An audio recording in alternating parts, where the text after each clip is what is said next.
saviez-vous que le mercure nous permet de voir dans le noir? La production des lampes fluorescentes est fort complexe. Le processus de fabrication débute par des tubes de verre qui sont nettoyés minutieusement à l'eau chaude afin d'éliminer les saletés et les impuretés. Puis, il faut donner au tube une forme spécifique à l'aide d'un plieur-formeur. On chauffe le tube durant 30 secondes, puis il est vite courbé à l'aide d'un gabarit.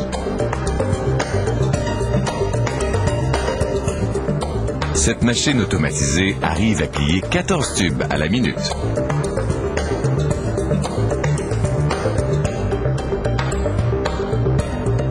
Les tubes pliés visitent ensuite la chambre d'enduit où on applique, sur leur paroi intérieure, une mince couche de phosphore. C'est le phosphore qui produit la lumière en transformant l'ultraviolet généré par l'ionisation du mercure. Puis, on enlève le surplus de phosphore des extrémités du tube, afin de faciliter l'étape du scellage.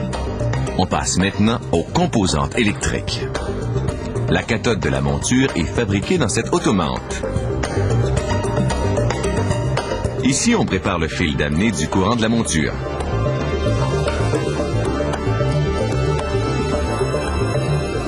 Le fil d'amener du courant est formé. Ici, le fil est chauffé. Ceci le prépare pour la prochaine étape, car il est essentiel d'empêcher l'enduit de la cathode de se répandre sur les crochets. Les filaments sont insérés dans leur monture. La substance émissive joue un rôle crucial.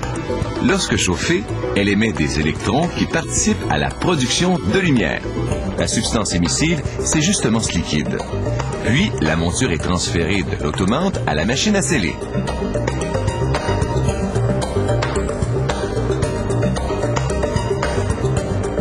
À cette étape, la monture et le tube de verre sont enfin réunis. Le scellage s'effectue à une très haute température.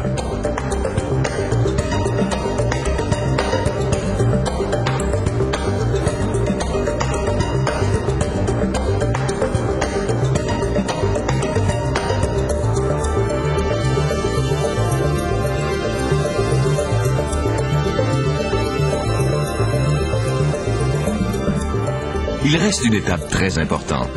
Le tube de verre est vidé de son air et rempli de gaz. C'est aussi cette machine qui effectue la décarbonisation et qui introduit la goutte de mercure, essentielle à la production de lumière. Une toute petite goutte de mercure est injectée dans le tube.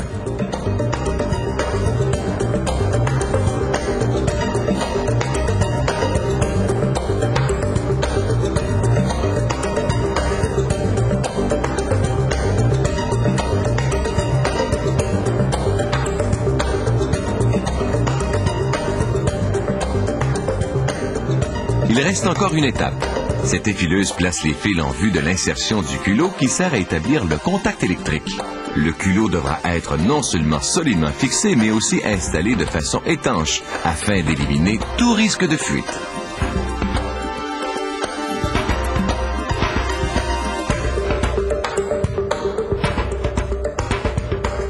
La culotteuse scelle en permanence le culot sur le tube.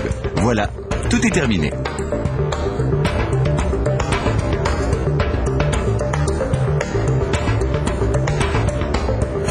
Chaque lampe est ensuite vérifiée et allumée pour s'assurer de sa qualité et de son bon fonctionnement.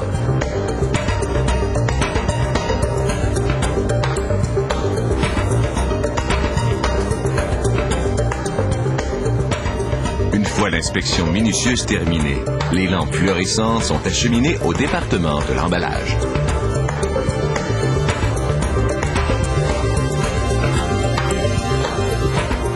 Une machine robotisée manipule les lampes et les place dans les emballages.